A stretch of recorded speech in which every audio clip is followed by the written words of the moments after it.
हेमंत बिस्व शर्मा, ये 2 रुपए की भीख तेरे को देता हूं मैं, लेता क्या तू? बोल बोल, तू 2 रुपए का भिखारी है, मेरे को, मैं जानता हूं तेरे को। तू सिर्फ इतना कम आदमी है, इतना छोटा आदमी है कि गरीब जो ऑटो चलाता 5 रुपए 4 रुपए ले कहां लेता? बोल, देता हूं आके तेरे को, डालूं तेरा अकाउंट में, डाल दूं ये 2 रुपये को। तुम भारत से राष्ट्रवाद देशभक्ति की बात करते हो ना। इस देश का पेट्रोलियम मिनिस्टर कौन है? हरदीप सिंह पुरी है या ट्रंप है? बोलो। ट्रंप अमेरिका में बैठकर गोरी चमड़ी वाला बोल रहा है तुम रशिया से तेल नहीं लेना, तुम वहां से लो। अबे तू होता कौन है भाई?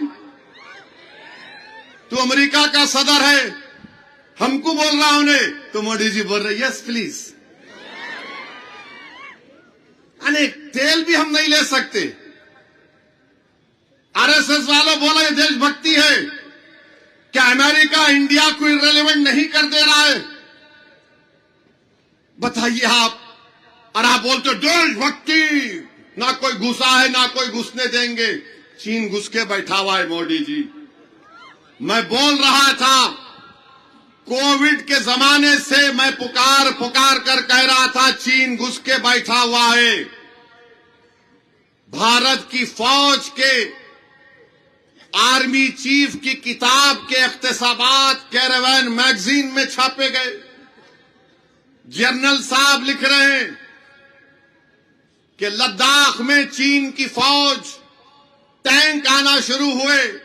जनरल साहब ने वजीर आजम के ऑफिस को फोन किया, वजीर दिफा से बातचीत की, एनएसए से बातचीत की, जितने जिम्मेदार हैं उनसे बात करके कहा कि चीन की फौज आ रही, क्या करूं?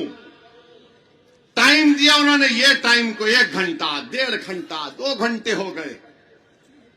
और बाद में थोड़ी देर के बाद जनरल साहब बोलते हैं और वो मैगजीन लिखता है कि वजीर दिफा जनाब राजनाथ सिंह साहब ने कहा कि जो उचित है वो करिए, जो उचित है वो करिए। और हम लोग क्या किए थे? बालाकोट में स्ट्राइक किए थे पाकिस्तान के ऊपर। और मोदी क्या बोले थे मीडिया को? मेरे को फौज के लोग आके बोले कि सर अभी टाइम नहीं है, बादल बहुत हैं।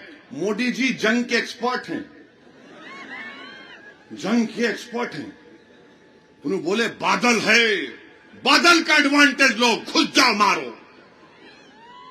ये अलग बात है कि प्लेन का रेडार जाता तो टेक्नोलॉजी से मालूम होता, मगर मोदी जी का दिमाग, उन्होंने बोले बादल है घुस जाओ। मोदी जी जब बादल को देख के आप बोले अटैक करो बालाकोट में, ये जनरल आपको बोल रहा था चीन की फौज आ रही आ रही आ रही आ रही आ रही, आप बोले जो उचित है वो करो। मेरे भाई, भारत के लिए जो उचित होगा वो काम करना पड़ेगा।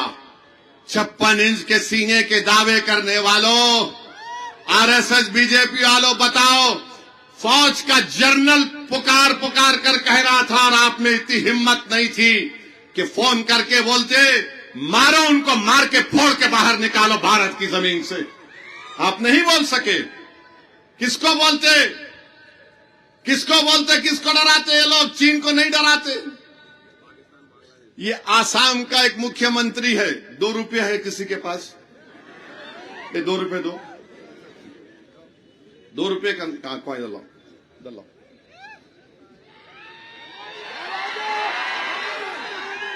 ये 2 रुपये है।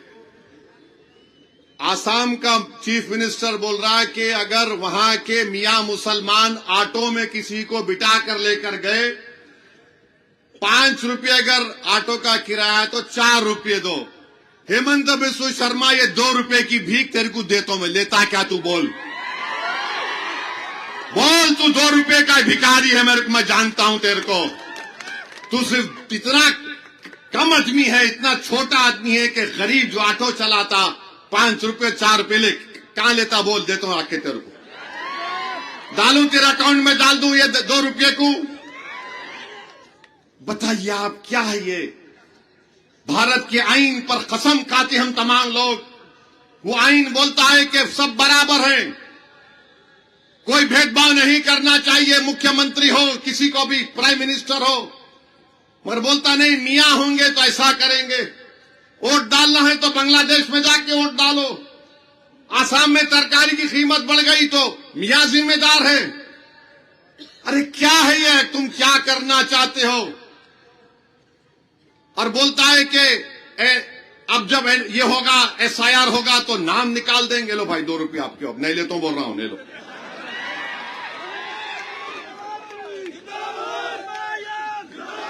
आप बताइए क्या हाल है?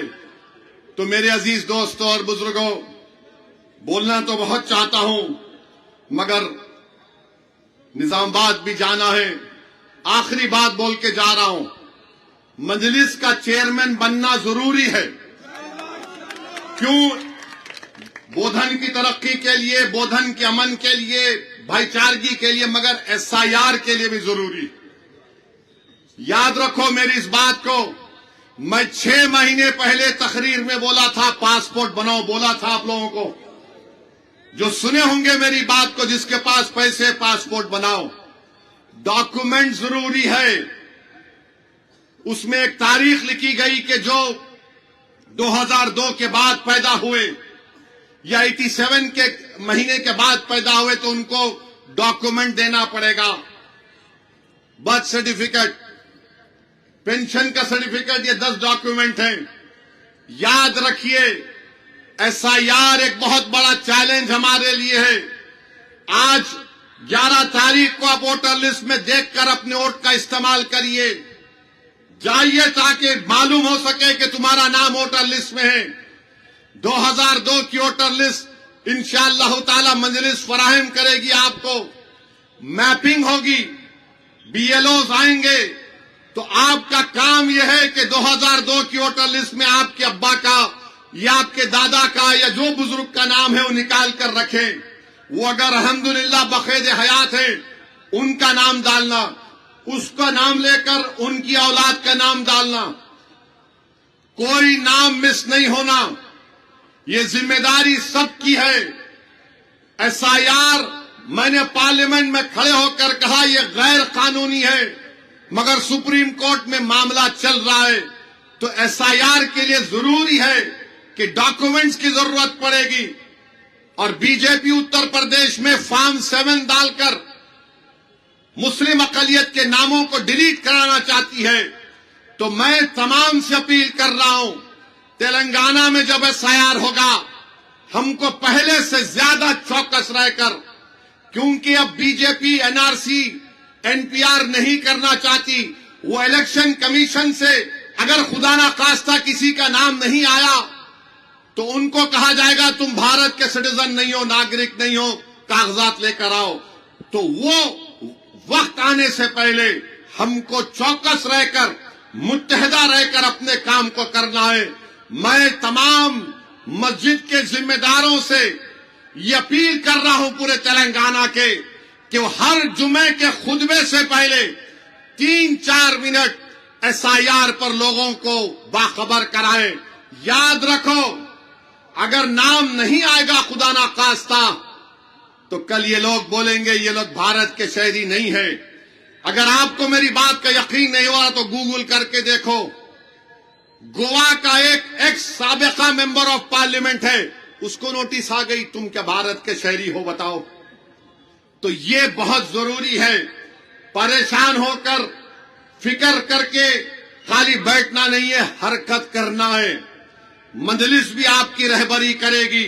हम सबको मिलकर ये कोशिश करना है कि एक एक शख्स का जेन्युइन नाम वोटर लिस्ट में SIR में आए। सुप्रीम कोर्ट क्या फैसला देगा मेरे को पता नहीं है, मगर हमारी जिम्मेदारी है कि इस इलेक्शन में वोट डालिए, ताकि वो भी एक सबूत आपका रहेगा कि हमने वोट डाला।